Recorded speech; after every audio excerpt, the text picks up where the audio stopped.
साथियों नमस्कार। उभाठा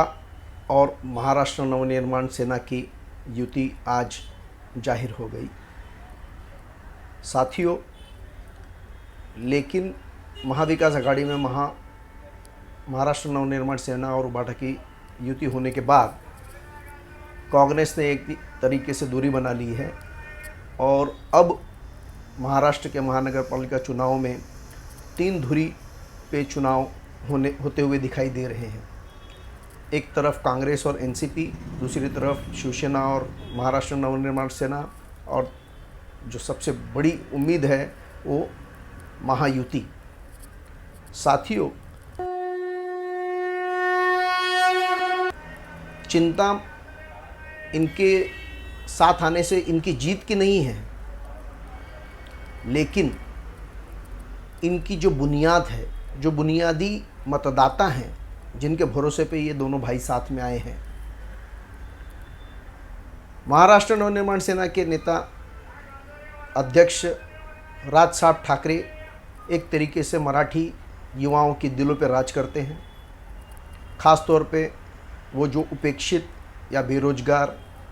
या अपने आप को जो बहुत अच्छी तरह से अपने जीवन में स्थापित नहीं कर पाए हैं, ऐसे युवा राज साहब के एक इशारे पे किसी भी तरीके की गतिविधि को अंजाम देने के लिए तत्पर रहते हैं। दूसरी तरफ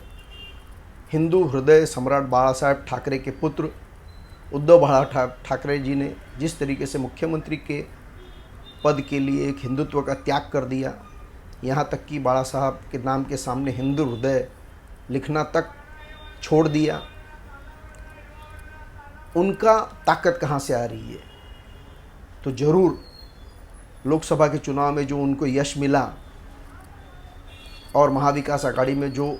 मुंबई में बसे हुए माइनॉरिटी के मतदाता हैं, मुसलमान मतदाता हैं, उनकी ही ताकत है जो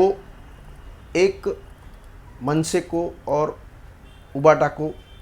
एक एज दे सकती है, एक ताकत दे सकती है। साथियों, लेकिन आप लोगों का ध्यान में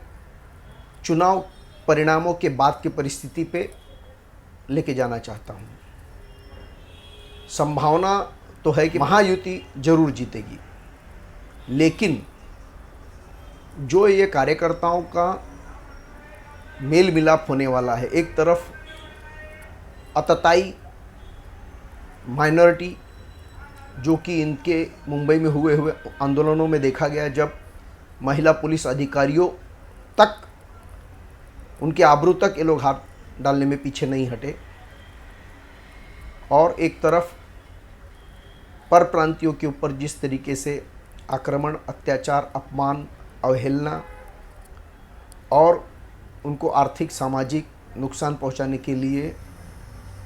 जो मनसे के कार्यकर्ता, भटके हुए कार्यकर्ता मैं कह सकता हूं, जो करते हैं। साथियों,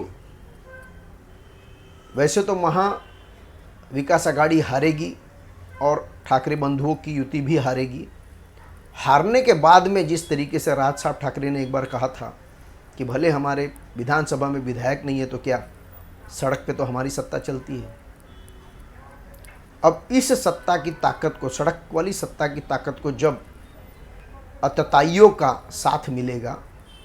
तो सोचिए मुंबई की क्या स्थिति परिस्थिति होगी। किस तरीके से हम अपने निवेशकों को विश्वास दिला पाएंगे कि उनका विकास, उनका धंधा, उनका व्यापार, उनका निवेश मुंबई में सुरक्षित रहेगा। और मुंबई को जिस तरीके से डबल इंजन की सरकार अंतर्राष्ट्रीय दर्जे का एक आर्थिक राजधानी बनाने की सोच रही है, इस दिशा में कोई अवरोध, कोई दिक्कत नहीं आएगी। साथियों, वक्फ कानून के समय पे तो रद्द किया जाना था, उसमें जब उभाठा ने सकारात्मक समर्थन नहीं दिया था मुसलमानों की तरफ से, माइनॉरिटी की तरफ से, तब मातोश्री तक मुसलमानों की भीड़ पहुंच चुकी थी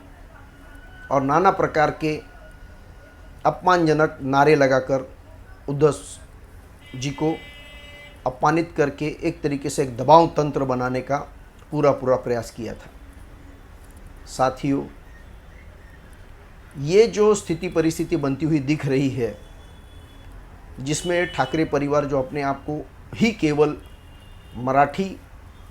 अस्मिता के वाहक मान रहे हैं, हिंदुत्व तो एक तरीके से उन्होंने त्याग ही दिया है, वो हारने के बाद में किस तरीके का अराजक वातावरण बनने जा रहा है, ये एक आम आदमी के बीच में घबराहट जरूर पैदा करेगा। साथियों,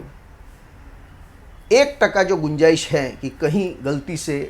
ठाकरे बंधु मुंबई महानगर पालिका को जीतने में कामयाब हो गए, तो साथियों आपने देखा होगा 25-30 साल तक निरंतर शिवसेना, एकत्रित शिवसेना जो पहले थी, जो उद्धव बाला साहब ठाकरे के नेतृत्व में काम कर रही थी,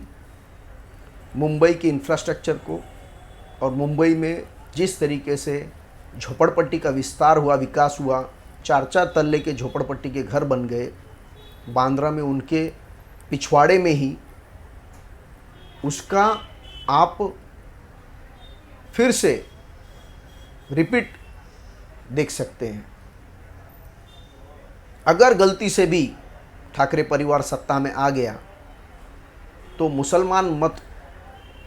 जिसे मराठी और मुसलमान यानी मामू मत कह रहे हैं आजकल, मामू के बुनियाद पे दोनों ठाकरे भाई किसी भी तरीके से अगर मुस्लिम मतदाता अपने प्रभाव से जीत दिलाएंगे, वहाँ पे वो लोग सत्ता का जिस स्तर का दोहन करते हैं, धर्मांध तरीके से दोहन करते हैं, वो हिंदुओं के लिए बहुत ही चिंताजनक परिस्थिति जरूर बना रहा है। मेरा आह्वान रहेगा, अपने विचार से, अपने शून्य दिमाग से सतर्क रह के आप लोग अधिक से अधिक संख्या में मतदान कीजिए और मुंबई को अंतर्राष्ट्रीय दर्जे का जो आर्थिक राजधानी बनाने का सपना हमारे यशस्वी मुख्यमंत्री देवा भाऊ देख रहे हैं,